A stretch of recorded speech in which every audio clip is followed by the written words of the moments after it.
जैसे हमारे देश के प्रधानमंत्री जी को इजराइल दिखाई दिया, उनको मणिपुर दिखाई नहीं देता। आज सरकार कह रही है कि हम इजराइल के साथ, इजराइल ने फिलिस्तीन की जमीन पे कब्जा किया और फिलिस्तीन के लाखों लोगों को बंदी बनाया और फिलिस्तीन को अपने देश में वहां के लोगों को मरने के लिए मजबूर किया। मैं हिंसा का समर्थन नहीं करता, मगर आप ये बताओ, अगर वहां फिलिस्तीन की लड़ाई गलत है तो देश ने जो आजादी की लड़ाई लड़ी अंग्रेजों के खिलाफ, वो कहां सही है आप बताओ। मैं हर एक कमजोर के साथ हूं और मैं फिलिस्तीन के साथ हूं, मैं गारंटी से कहता हूं, क्योंकि अगर किसी का हक छिनेगा वो चुप नहीं बैठेगा। अटल जी फिलिस्तीन के साथ थे, नेहरू जी फिलिस्तीन के साथ थे, इंदिरा गांधी फिलिस्तीन के साथ थी, और आज की सरकार इजराइल से वो उनकी जांच एजेंसी है जिससे हमारे नेताओं के अकाउंट खंगलवाने हैं।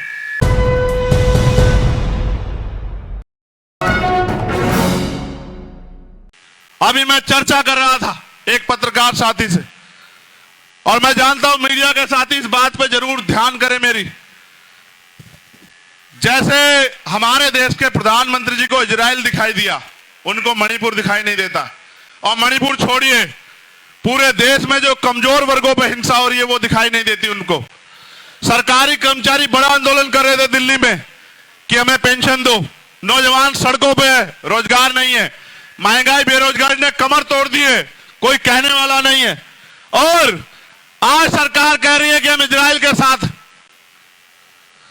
आप ये जानते हो, अगर आपने इतिहास पढ़ा, और मेरा जमीर इस बात की गवाही देता है कि हमें हमेशा कमजोरों के साथ खड़ा होना चाहिए, अपने हक की लड़ाई लड़ने वालों के साथ खड़ा होना चाहिए।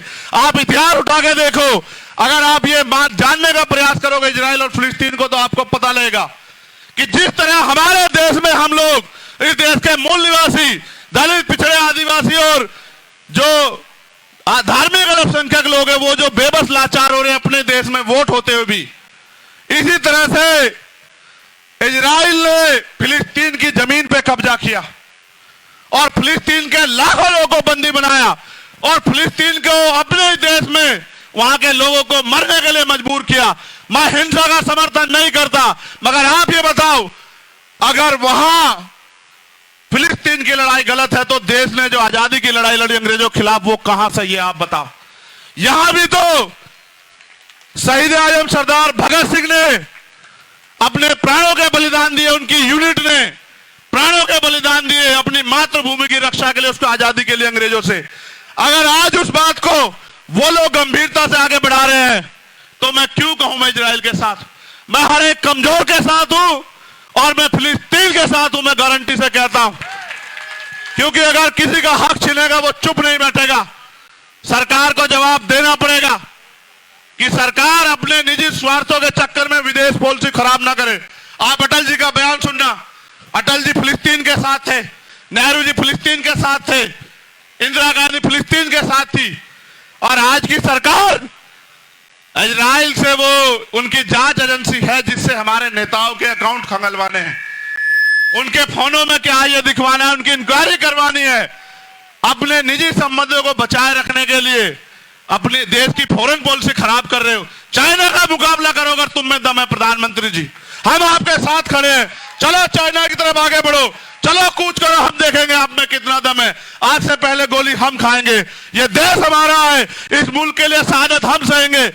लेकिन अगर आप देश से गद्दारी करोगे तो ये होने नहीं देंगे, हम इस बात को याद रखना। पूरी भीम आर्मी, पूरी आज समाज पार्टी शोषितों, वंचितों, मजलूमों के साथ खड़ी है। और आप इतिहास जानते हैं, कोई ऐसा मसला नहीं, चाहे पहलवानों का मसला हो, चाहे किसानों का मसला हो, चाहे सीएन पर एनआरसी का मसला हो, कोई ऐसा मसला नहीं जिसमें हमने कमजोरों का साथ नहीं दिया।